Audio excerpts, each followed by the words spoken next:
Bonjour Monsieur Didier Roustan, Bonjour, bienvenue à Saint-Étienne. merci. Avant de parler de votre livre Puzzle, je voulais vous poser une question toute simple. Pour vous, à part le football, Saint-Étienne, ça évoque quoi?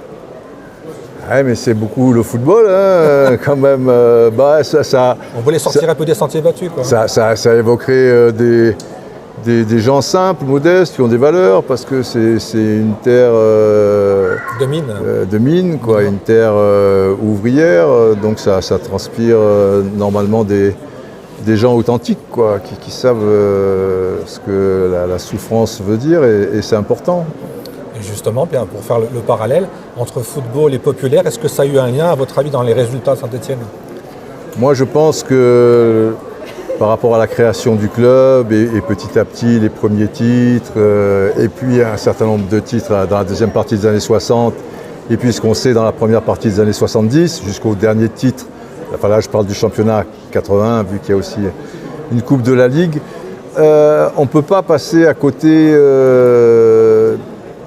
de l'environnement, quoi, et de quelque chose qui est aussi ancré à Saint-Étienne. Donc à partir du moment où le football est un sport où on doit faire des efforts, je pense qu'il fallait évidemment du talent pour avoir ces résultats, parce que bon.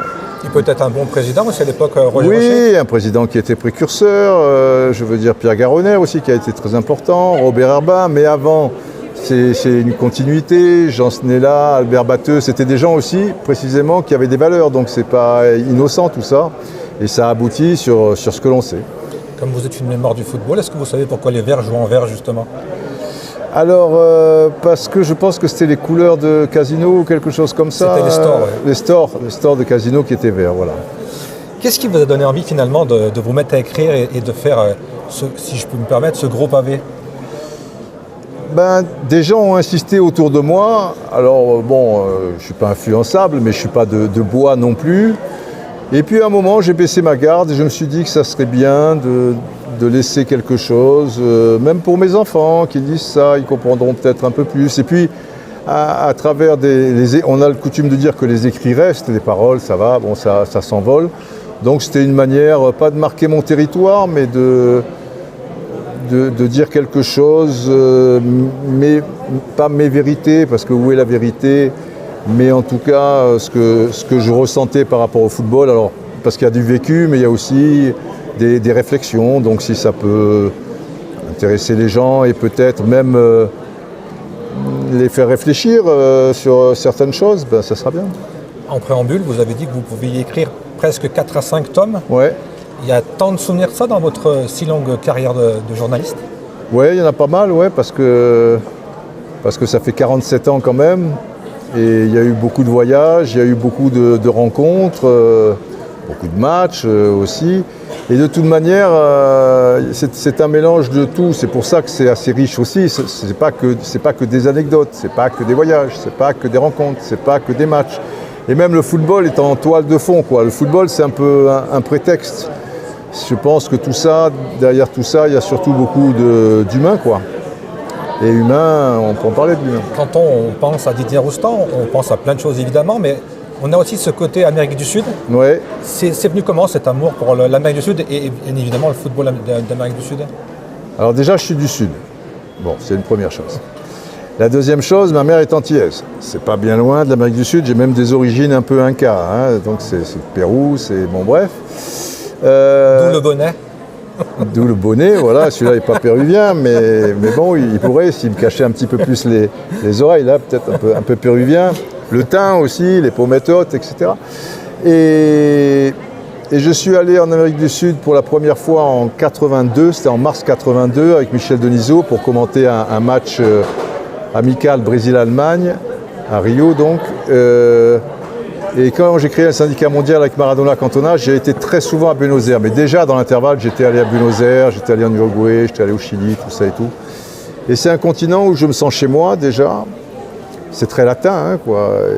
Et le football dégage encore une fraîcheur que j'aime. Voilà, c'est pour toutes ces raisons que... Mais mon continent à moi, c'est l'Afrique quand même. Mais pour ce qui est football, ouais, l'Amérique du Sud, je retrouve... une certaine fraîcheur, on va dire. Vous avez également parlé en préambule du syndicat des joueurs. Ouais. Pourquoi finalement ça n'a pas pris la force que ça aurait dû prendre? Les instances où la politique sont trop fortes? Ah bah oui, bah nous on était des mescalaros, comment dire, on était des ennemis. Ces gens-là, la FIFA, l'UEFA, ils ont la presse avec eux, ils ont les moyens avec eux, ils ont les clubs quand même avec eux. Donc c'était le pot de fer contre le pot de terre. Donc bon, bah on a fait des choses pendant 4 ans, on a ouvert une brèche aux gens maintenant, peut-être, puisqu'il y a des gros problèmes aussi, de compétition, de calendrier, de joueurs qui se plaignent, et bien eux d'en créer un, et bonne chance à eux. Alors j'ai pas eu la chance, que je suis trop jeune, de voir jouer Pelé, mais j'ai vu jouer Maradona, qui pour moi est le plus grand joueur que j'ai vu. Hein. Ouais. Comment ça s'est passé votre rencontre et vous, qu'est-ce que vous ressentez quand avec vous Maradona quand vous parlez de Maradona, c'est quoi pour vous? C'est un dieu, c'est un joueur de foot, c'est un homme avec ses travers, avec non, ses qualités? pour moi c'est un homme. Alors je comprends qu'on le prenne pour un dieu du football et puis il a quelque chose de mystique, de christique, de tout ce qu'on veut. Moi je place Pelé encore plus haut, hein, mais j'ai pas connu, en tant que footballeur. Mais Maradona c'est extraordinaire. Après Maradona, c'est tellement romantique, il est tellement touchant, tellement émouvant, même si c'est pas facile parce qu'il m'a rendu chèvre pour des tas de raisons. Surtout qu'une période où je l'ai connu, il était encore sous emprise de la drogue, donc c'était difficile, ça faisait de la peine, mais c'est quelqu'un de courageux, c'est quelqu'un qui a des vraies valeurs.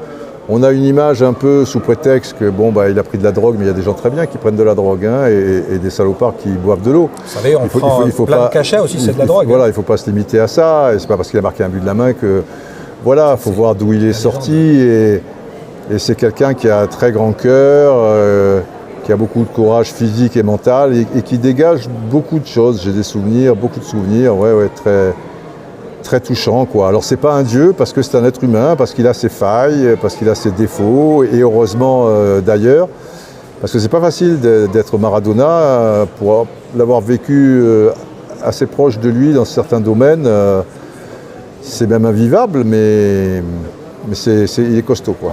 Sur un plan footballistique, puisqu'on est en Argentine, comment vous vous mettez sur le plan Maradona et Messi? Est-ce qu'on peut les comparer, ou c'est deux époques, c'est deux styles différents? C'est deux époques. On peut dire que Messi rejoint presque, je vais dire, Maradona avec cette Coupe du Monde où il a porté son équipe un peu comme l'avait fait Maradona en 86, où les joueurs autour de lui étaient, hormis Burruchaga et Valdano qui étaient des bons joueurs, mais n'étaient pas fameux. Et c'est la même chose pour Messi, quoi. Hormis Alvarez, Fernandez, quelques jeunes, mais il les a portés, il a été formidable.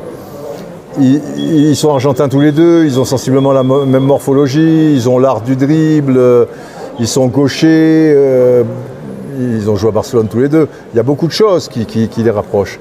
Mais après, Maradona aura toujours cette espèce de poésie en plus qui, personnellement, mais je ne suis peut-être pas très objectif, me le fera placer au-dessus. Mais bon, ce sont deux génies, chacun à leur manière. Il y a quelques jours, j'ai interrogé Dominique Rocheteau pour son livre également. Ouais. Et je lui demandais si le foot avait beaucoup changé. Et il me disait que finalement, à son époque, on courait aussi vite qu'aujourd'hui. La seule différence, c'est la façon de filmer le football.